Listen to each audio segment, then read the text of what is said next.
So, Mr. Jean, thank you for coming to our show. This is a Sunday show, and which will be. And when we start asking questions to any visiting official here, we start with the very simple question: is what is the purpose of your visit, please? Yes, thank you for giving me an opportunity to share with you about my visit this time. I told you at the beginning, 2 years ago I was here, and after I took this vice president position for the Asian Development Bank, you know that before I came here, worked for the the government of China, and now I also, this is my second visit to the country. I think my visit, main purpose of my visit is to try to understand the economic situation in the country, the country's economic priority, for the development, for reforms, and try to see how we can further strengthen our, relationship with Armenia. You know that ADB has been, working with the country for, 12 years, since 2005. So that I want to further strengthen this relationship.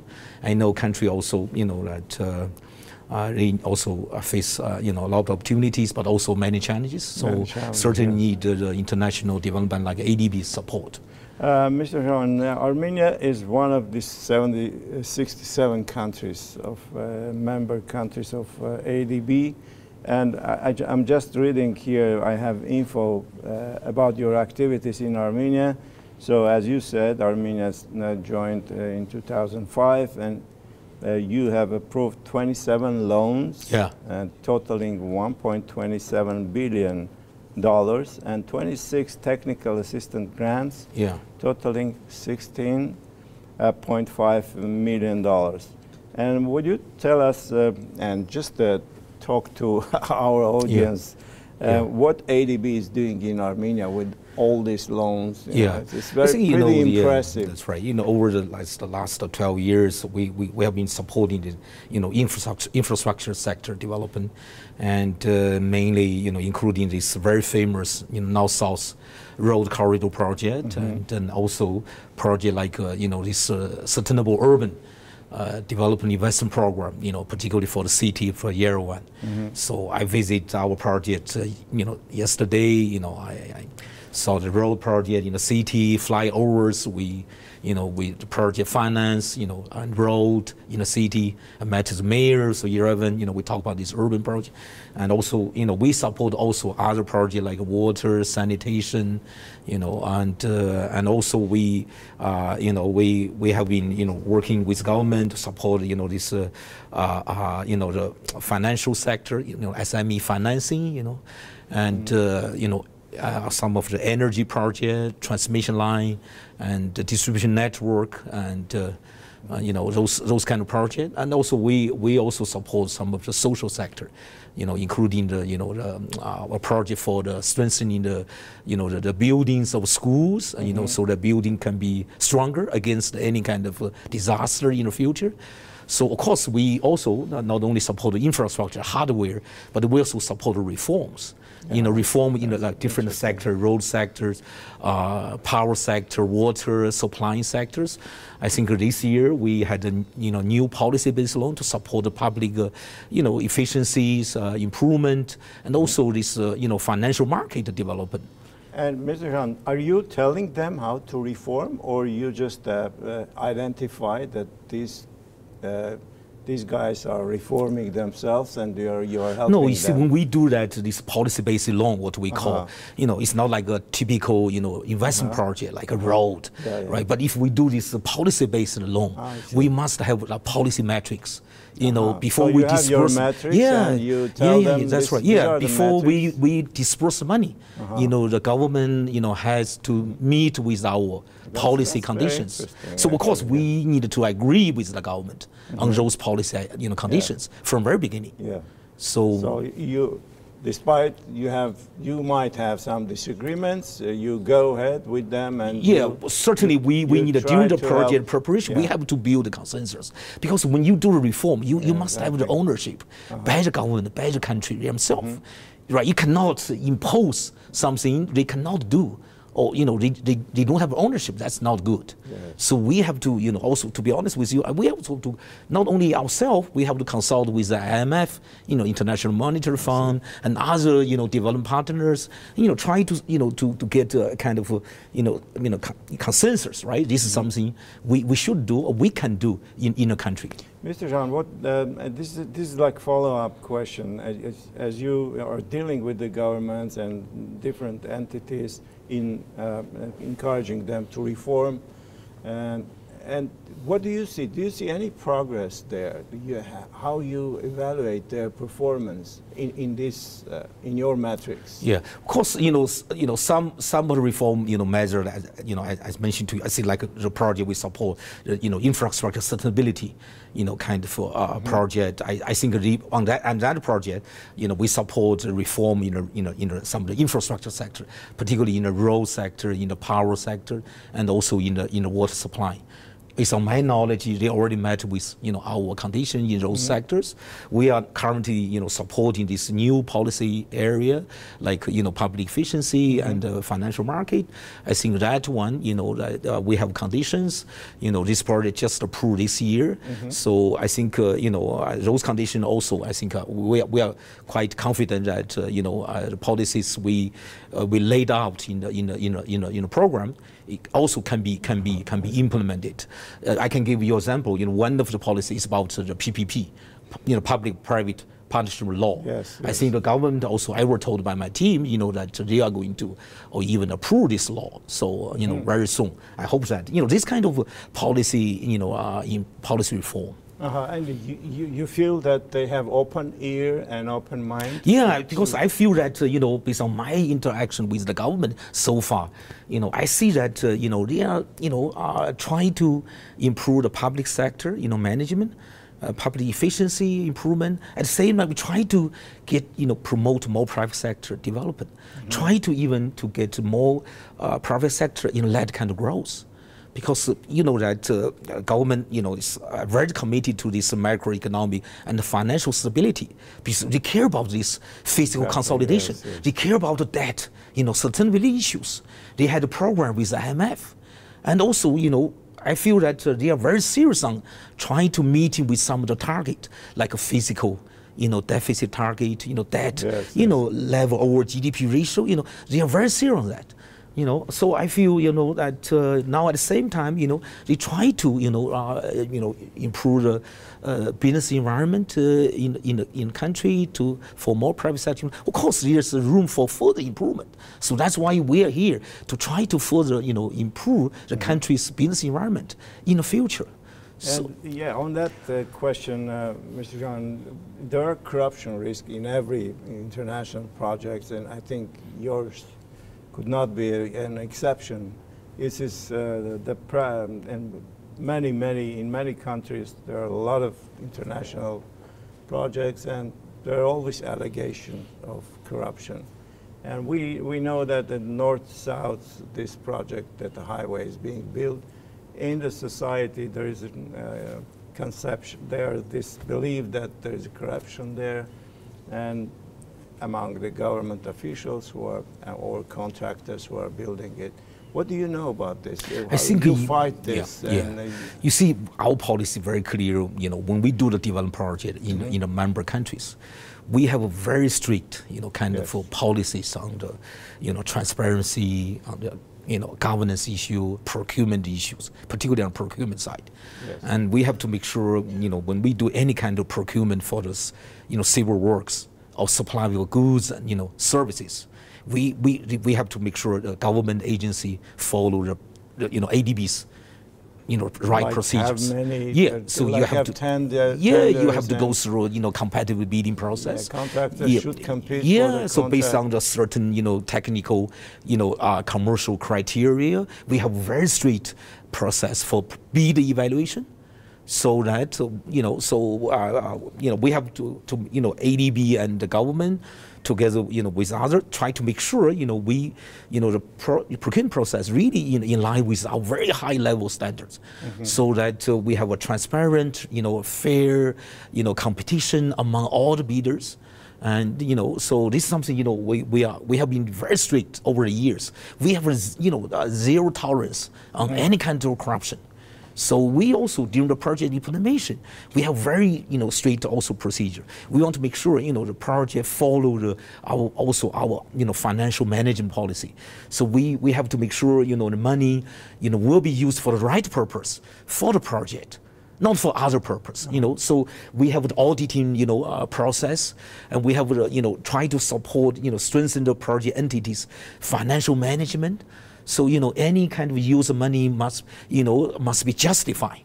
So so we have very so I hope that through our project we can help the country build up their own country system in terms of procurement system, in terms of financial management system, so that even that we have very strict safeguard standard for environmental assessment, social assessment.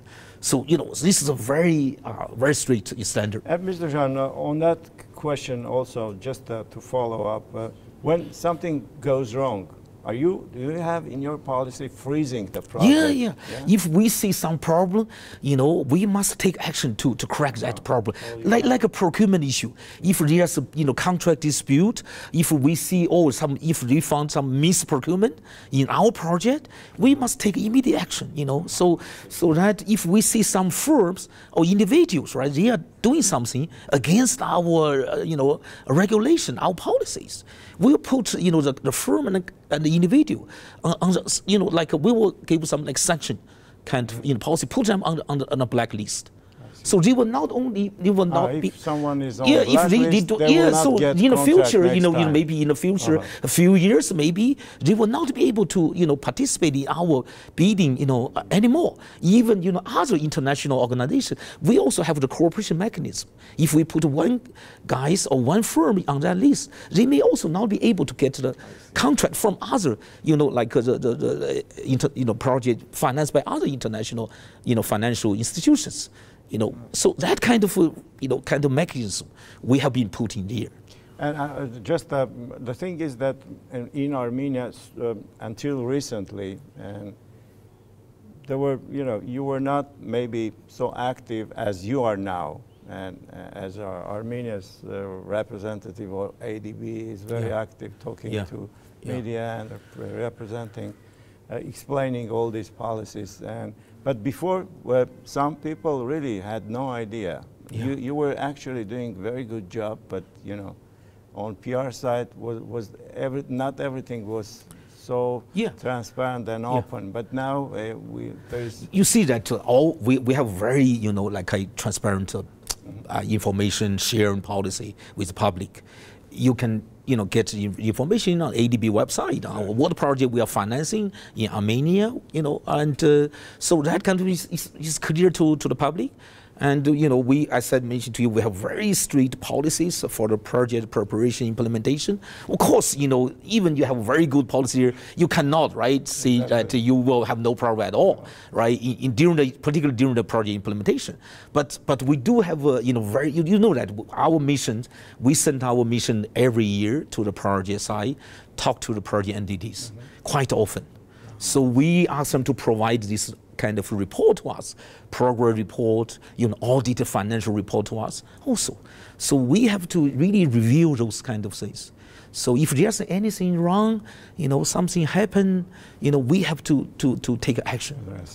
Mr. Jean, about the regional development, you have also this connectivity policy, regional connectivity, but we see that our neighborhood in Armenia, pretty tough, like Georgia, Turkey, Iran, Azerbaijan, and they are doing a lot of projects bypassing Armenia. Just as an example, just recently they inaugurated Baku, Tbilisi, Kars railway project.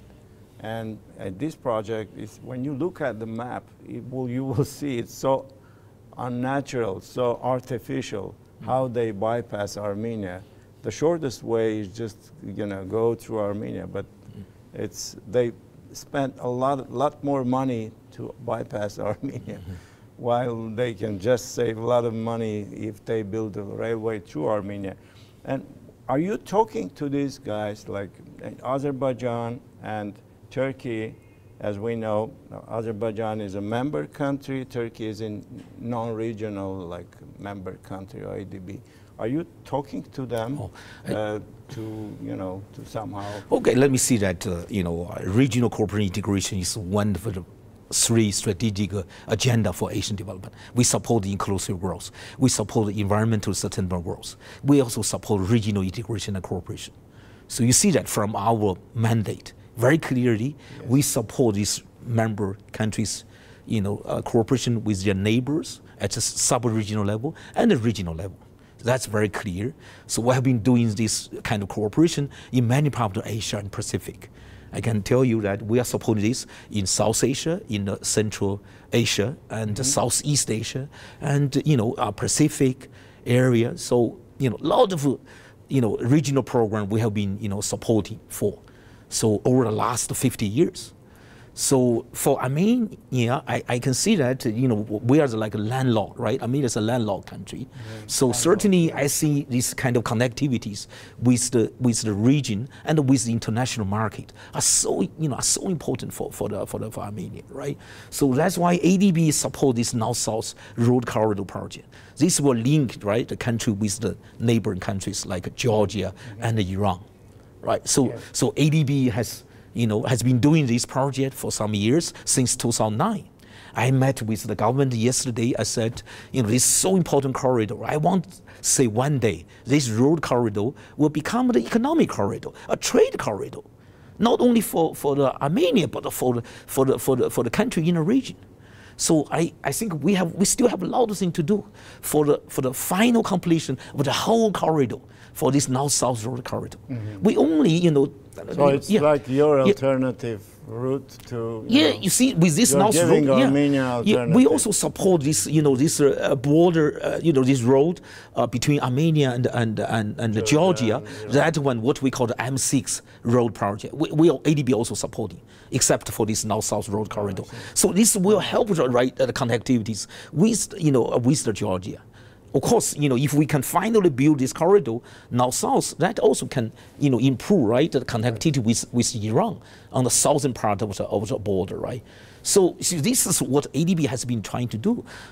So I hope that that we can further support, right, Georgia and Armenia, right, integrations, because both countries are the ADB's members. But of course, Turkey, is a member of ADB also. But Iran, has not yet joined ADB. That. But Azerbaijan, it is true. Even if Turks are, open to in some sort of cooperation with Armenia, Azeris will do everything. Will influence this Turkish decision-making process in order to block out Armenia of all projects. But you see that, I mentioned to your respective governments. You see, like I said, the ADB, we support the regional corporate integration, right? And so we certainly want to see the member countries of ADB, right, can really work together, to do the thing together. Because we feel that, you cannot just build the hardware like a road, a railway, cross-border, right, project, but you need a policy dialogue. At the end of the day, if you just build hardware, you don't have the policy coordination.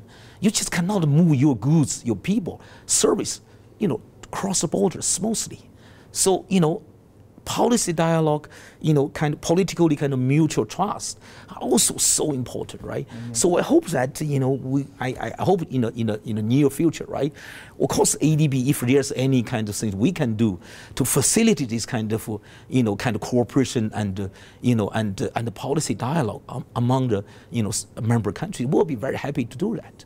So, but at this moment, I cannot make judgment on, how we're going to do this, right? I understand that, Mr. John. Just the question is this.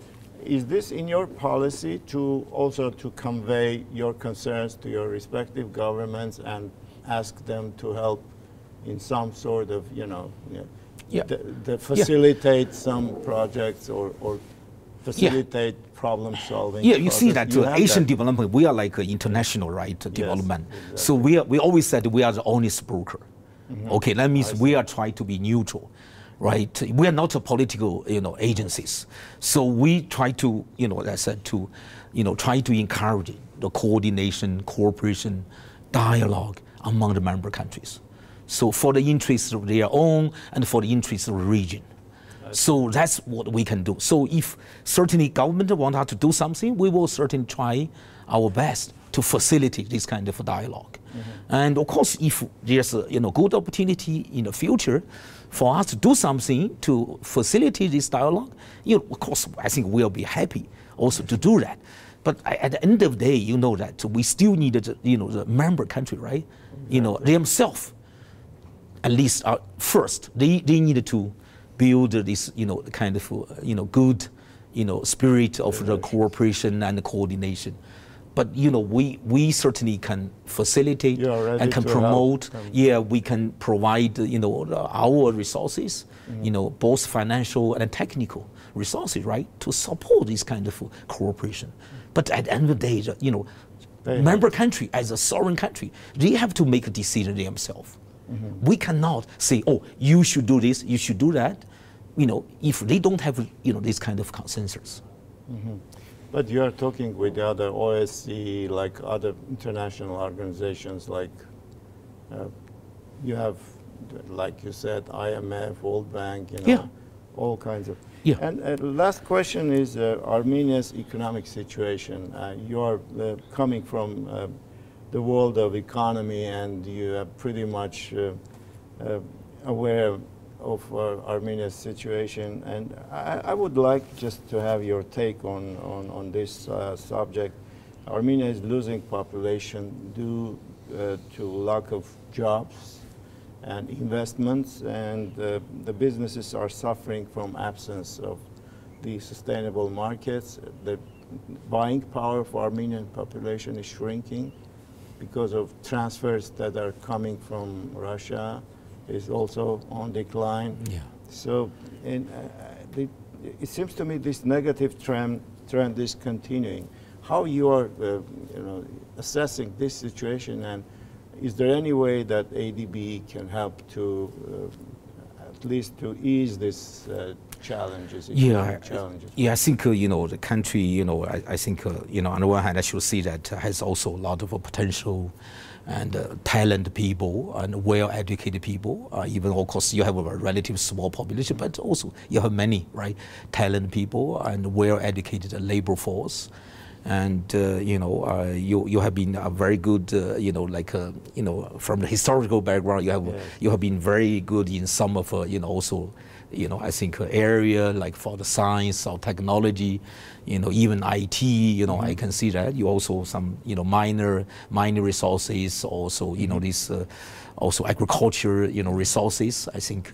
And but at the same time we see that your country also face a lot of challenges. Like this as a landlocked country, how you really build these connectivities, right, with the regional market, with the international market, and also country has relied on maybe very few sector or products, with a very narrow kind of economic basis. You face like a kind of diversification, right? Exactly. Issues, right? Relying on this construction sector or maybe some of the agricultural sector very much, and also you don't have your own gas, oil resources. You have to import from the other countries. And you rely on the remittance, right? Exactly. So much. So I think a lot of challenges I think the country face, and country does not enough private sector, kind of investment, relying on the consumption a lot, and so there's some many structure, constraints. So there's great needs for the structural reform. And also, the country certainly need a more private sector investment, and need a more private sector driven kind of growth. So that's why we are here in ADB in the coming years, try to talk to the government and see how ADB support private sector led kind of growth. Right? So how we support structural reforms, and to address those constraints country face. including this, connectivity issue I mentioned, right? So that's why you see in the coming, years, as I can tell you, next 5 years, we are going to have a new country partnership strategy from 2019 to 2023. So we are trying to, to support the country's priorities for the development, for reforms, and particularly for the private sector development. Of course, I said to the I said to government, we also needed to, of course, private sector certainly can play an even bigger role in the coming years, higher growth. Right now, our growth, GDP growth, still relatively low. Particularly after the global financial crisis, right? So last year, we only got to 0.2%, right? This year, maybe, based on ADB projection, it is about 3.8% of GDP, but still relatively low, right? So I think in order to have a more higher, more sustainable, more inclusive growth, right? So the country must do a lot of things. But of course, in the short term, they also have to focus on the macroeconomic and financial stability. Right, so it's so important. But at the same time, try to to promote reform and support the infrastructure, key infrastructure, to really lay the strong basis for the medium, long term, strong growth, more sustainable growth, more inclusive growth. This is something you have to deal some short-term target together. Also think about the medium, long-term target. So that's what we are trying to do in the country. In the short term, of course, we will try to support this reform, in some of the project, like the North-South corridors, city development, secondary city development, and also some of the social sectors, and even agricultural sectors. But at the same time, we support reforms. I mentioned to you about this, financial market, public sector efficiency improvement, and also maybe even the social sector, education and health sector reform. Private sector environment improvement related kind of reform. So that will be really the basis for the stronger growth in the coming years. And we see also the new trend, like outsourcing industries growing pretty fast in Armenia. High-tech that's right. High-tech industry. This is also area, I talk to government, you see how, because government really emphasizes on the so-called digital economy, digitization of economy. Right, so IT-related income. So how we support that? So I talked to the Prime Minister yesterday, and Vice Premier and other senior officials yesterday. So we will certainly try our best to support this digital economy. What's your take on them or your meetings? Do they understand the importance of these problems that you just outlined here? Do they really get the whole picture? What's your feel? Like, you mean on the government side? Yes. Government. Do they understand the urgency of solving these problems? I think government. Based on my conversation with them, they have a very clear pictures about what they should do in the short term, and what they need to do in the medium, long term. And of course, we can help them to further fine-tune their medium, long-term strategy. I know that in the short term, they need to, have the physical consolidation, managing the debt, right, at a sustainable level. Of course, that will have an impact on their expenditure, for some of the, capital expenditure for some of the project, right, from the government side. But at the same time, they are fully aware of the importance of the, key infrastructure project. For the country. And at the same time, they also know, importance of the reforms in the key sectors, and particularly, how to get more private sector investment. I personally visit, the one project, for the agriculture, agro-processing.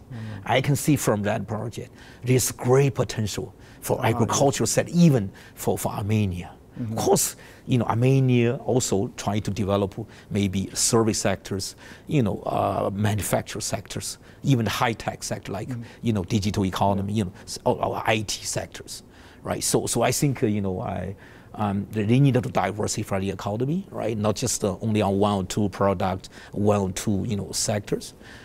So you are positive. Yeah, so I'm positive about their situation. But I do see that in the short term, and even medium long term, they still face a lot of challenges. To be frank. Thank you very much, Mr. Jean. Thank you for coming. Thank you. Thank you. Thank you. Thank you. Thank you. Thank you. Thank you.